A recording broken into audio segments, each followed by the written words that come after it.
Bonjour à tous et bienvenue sur la chaîne Dragon Kaiser. C'est moi votre hôte Aïssa comme d'habitude qui poste en retard. Bienvenue pour votre tirage collectif.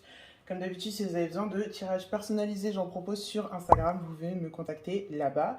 Et puis sinon, let's go. Ok, alors, voyons voir. Qu'est-ce qu'on peut transmettre comme message aujourd'hui? Oups. Ordre divin. Bien, on est sur quelque chose un peu sérieux. Souvent cette carte, c'est pas pour dire des conneries. Alors, qu'est-ce que vous avez à nous dire à propos d'ordre divin aujourd'hui? Quel est le sujet? Quelle est la vibe?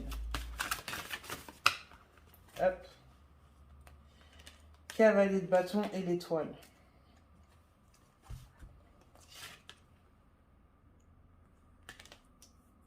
On a beaucoup d'énergie qui circule à travers vous. J'ai l'impression qu'en ce moment, genre, parlez à vos amis, parlez aux personnes qui sont autour de vous. Vous avez des opinions que vous avez à donner aux gens autour de vous. Et c'est important que vous les donniez parce que là, c'est le ciel en fait qui parle à travers vous. C'est vos guides, c'est les ancêtres. Ah, attends, on a une carte qui s'est tournée ici. 9 de bâton inversé. C'est vos guides et c'est les ancêtres qui parlent à travers vous, à travers les conseils que vous donnez à vos amis. Vous avez peut-être un peu de mal à donner vos opinions parce que vous avez peur genre de parler d'un truc que vous connaissez pas ou bien vous avez peur de pas être qualifié pour parler d'un certain sujet, mais là c'est grave le moment de discuter en fait. Alors du coup je viens de revérifier un petit peu la carte du 9 de bâton parce qu'elle m'était un petit peu échappée, mais les gars c'est grave pas le moment du coup de lâcher vos affaires et d'abandonner. C'est un sujet en plus dont je dois vous parler là jeudi, là, le fait de réécrire son histoire et tout. Mais en fait, continuez à persister. Encore une fois, ici avec l'étoile et le cavalier de bâton et tout, je vois vraiment genre quelqu'un qui a besoin d'entendre vos conseils et qui a besoin que vous soyez là et que vous preniez sa grosse tête entre vos mains et que vous lui disiez frère, t'es grave en train de faire de la merde, genre stop. Vous n'êtes pas obligé de lui dire comme ça, mais t'as capté ce que je veux dire, genre vraiment. Quelqu'un qui a besoin de vos conseils, qui a besoin de votre sincérité à tout prix. Genre, si vous êtes vraiment, si vous aimez vraiment cette personne, c'est pas grave. Genre, dites-lui en fait. Même si ça risque de la vexer, même si ça risque de lui faire du mal, elle va peut-être vous faire la gueule pendant un moment, mais écoute, je préfère avoir une amie qui me fait la gueule, mais à qui j'ai empêché de faire un désastre, plutôt que voilà, de me taire et de laisser la personne genre faire de la merde et tout. Je sais que ça peut être des fois une solution qui paraît plus viable et tout, mais vraiment, là, tout de suite, là, dans cette situation à laquelle vous êtes en train de penser, c'est le moment de... hop, de parler. Ah, on a la tour ici, les gars, parce que les choses vont bouger énormément. Genre, il va y avoir une énorme explosion. Un gros quelque chose qui va exploser dans pas très longtemps. On a le 8 de bâton. Le 8 d'épée, pardon. J'ai un problème avec les épées et les bâtons. Je dis toujours bâton pour épée, alors que je vois très bien que c'est des épées. Mais ici, avec le 8 de bâton, en fait, cette personne, elle n'est pas en mesure de voir par elle-même. C'est quoi le problème? C'est pour ça qu'elle a besoin de vous. C'est pour ça qu'elle a besoin que ce soit vous qui parliez. Parce que là, avec la tour, genre, c'est vraiment genre, frère, la tour, elle explose et il y a grave des corbeaux qui sortent et tout, genre, ils habitaient dedans, tranquillement posés dans la paix du Christ. Et là, d'un seul coup, ça explose, ça pète un plomb. Donc, ah! C'est une situation grave, hein. Votre ami, elle a besoin de vous, là. Il, elle, whatever. La personne a besoin de vous, la personne a besoin de votre aide. Dites-lui. Dites-lui ce que vous pensez, peu importe, c'est pas grave. Elle va se vexer, c'est pas très grave. Elle verra de toute façon, même si elle décide d'y aller quand même, c'est pas grave, elle ira et puis elle verra. Et si on lui souhaite pas, évidemment, mais si jamais elle se casse la gueule, au moins vous pourrez être tranquille et en paix avec le fait que vous avez essayé de prévenir cette personne. Maintenant, la team, les guides, les ancêtres, qu'est-ce que vous avez d'autre à nous dire? Soit par rapport à ce message qu'on vient de transmettre, ou bien par rapport à un autre message que vous voudriez faire passer aujourd'hui. Oh, encore ordre divin et nouveau monde. Ok, ouais, on a du changement qui arrive. On a du changement qui arrive, quelque chose d'assez... Encore une fois sérieux, putain, ordre divin qui est encore sorti, frère. Encore. De quoi est-ce qu'on parle? Qu'est-ce qui se passe? Qu'est-ce qu'il se passe?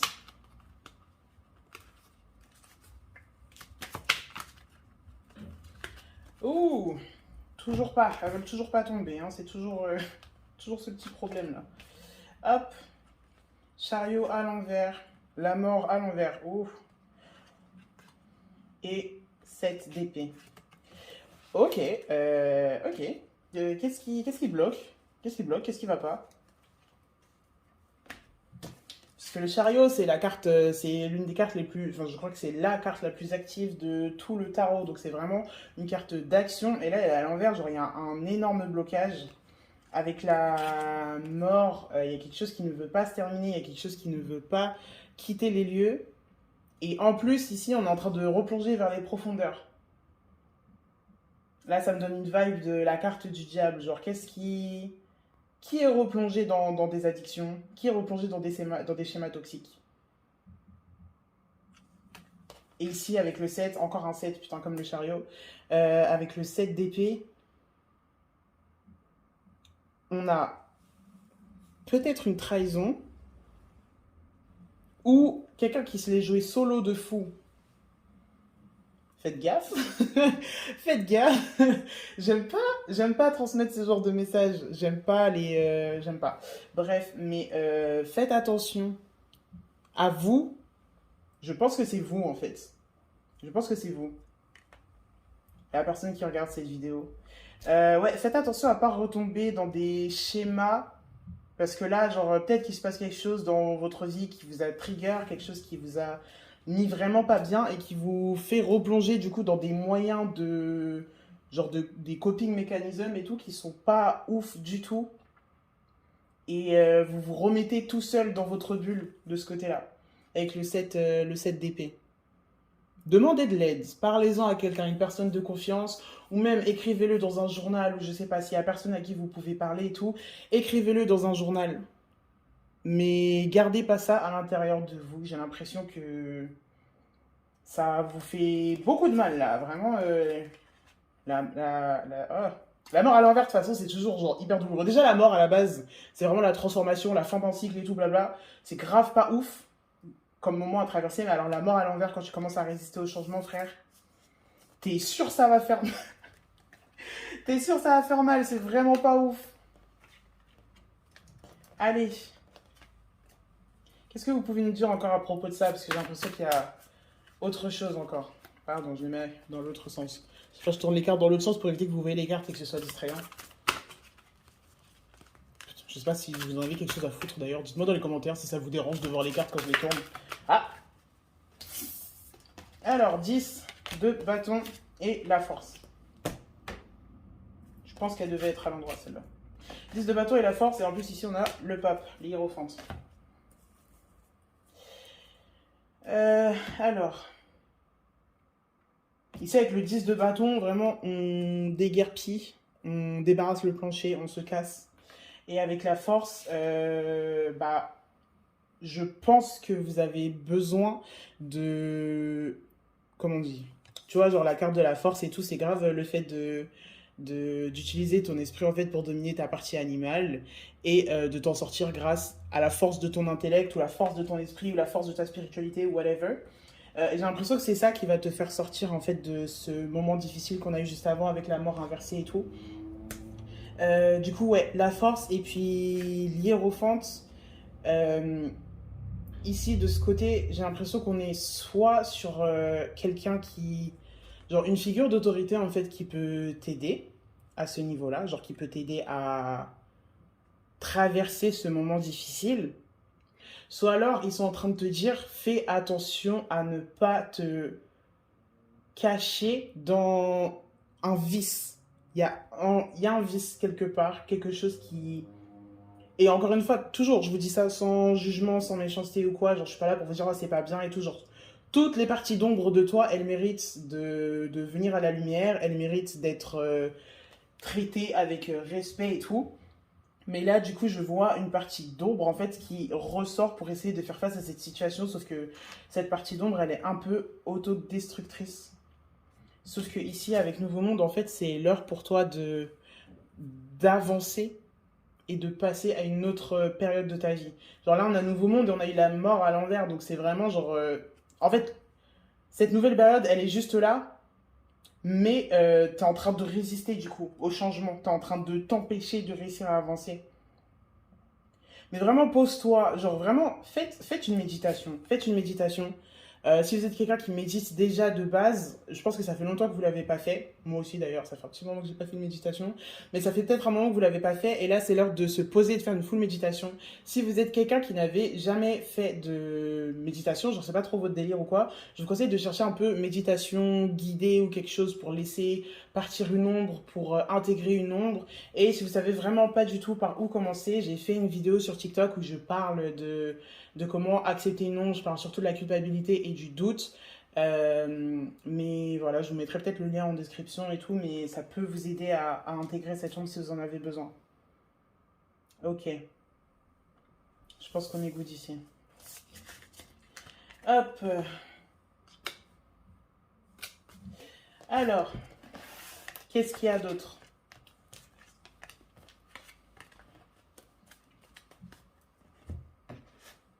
Qu'est-ce que vous pouvez nous dire de plus aujourd'hui?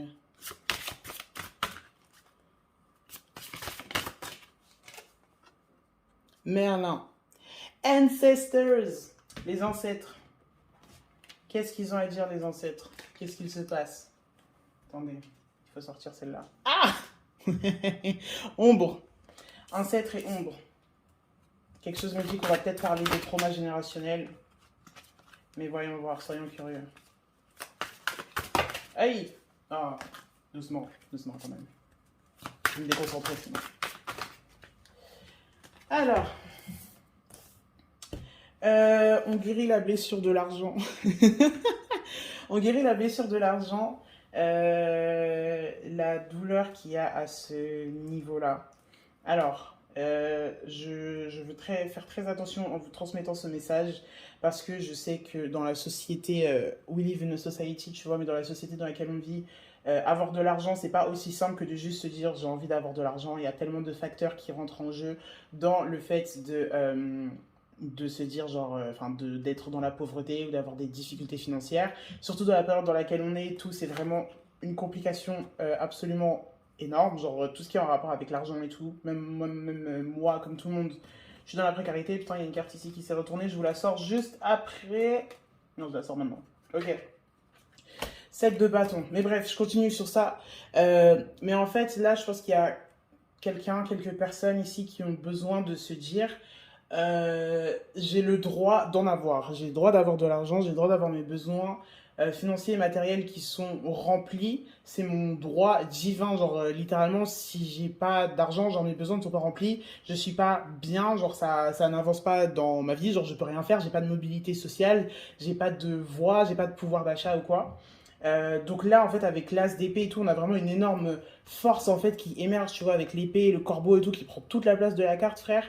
Mais c'est vraiment le moment de se dire, genre, j'y ai le droit, en fait. Je vous garantis absolument pas que ça va vous amener de l'argent. Je vous le dirai le jour où moi, j'aurai fait ce travail et que je deviendrai riche. Mais déjà, au moins, je vous êtes sûr que vous n'allez pas en avoir si vous vous dites que vous ne méritez pas d'en avoir ou que vous n'avez pas le droit ou que c'est pas bien ou que l'argent c'est sale ou quoi. Je pense que là, c'est vraiment le moment de se dire, ok, j'ai envie d'avoir de l'argent, c'est bon, genre ça me casse les couilles d'être pauvre, j'ai le droit d'en avoir. Et ici, avec le 7 de bâton, on essaye de protéger quelque chose en fait. Je pense que cette narrative qui existe dans la famille et tout, et là je pense que vraiment ça va beaucoup être pour des personnes d'origine genre africaine, que ce soit d'Afrique noire ou d'Afrique arabe.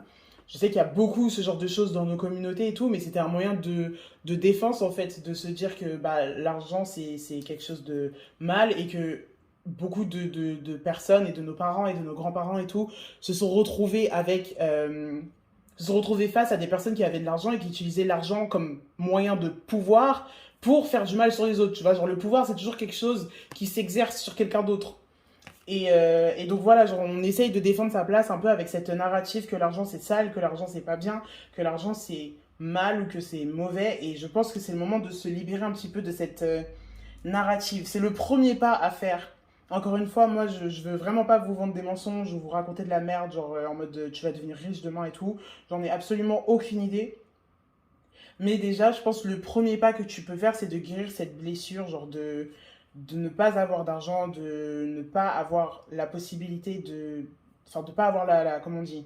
Ah, la mobilité sociale que l'argent te donne, en fait, et de te poser, de faire un long et sûrement lourd et désagréable travail de guérison à ce niveau-là. Vraiment, je sais que c'est pas ouf, hein. En plus, c'est un travail, tu le fais pas qu'une fois, genre, faut continuer, genre, il faut continuer, malheureusement. Guérir des blessures, c'est quelque chose qui se fait sur la durée et sur la continuité. Mais voilà, ouais. Fais ce travail de guérison sur toi-même. Pose-toi, travaille sur ta peur de l'argent. Je pense que d'ici quelques temps, je vais peut-être vous faire un e-book ou un truc comme ça avec des journaling prompts et tout pour faire du journaling et travailler sur des ombres, travailler sur soi-même, apprendre à se connaître et tout. C'est ce que je suis en train de faire. Mais voilà, vraiment, je vous tiens au courant. Vous êtes 30 actuellement sur ma chaîne, donc je sais pas à qui ça va servir, mais j'ai envie de le faire. Donc on le fera, ok? C'est tout pour moi aujourd'hui. Merci d'avoir suivi ce tirage. Comme je vous ai dit, si vous voulez un personnalisé, joignez-moi sur Instagram. Tout est marqué là-bas.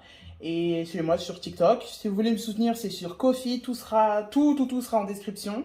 Et moi, je vous dis à jeudi. À très bientôt. Gros bisous. Mouah!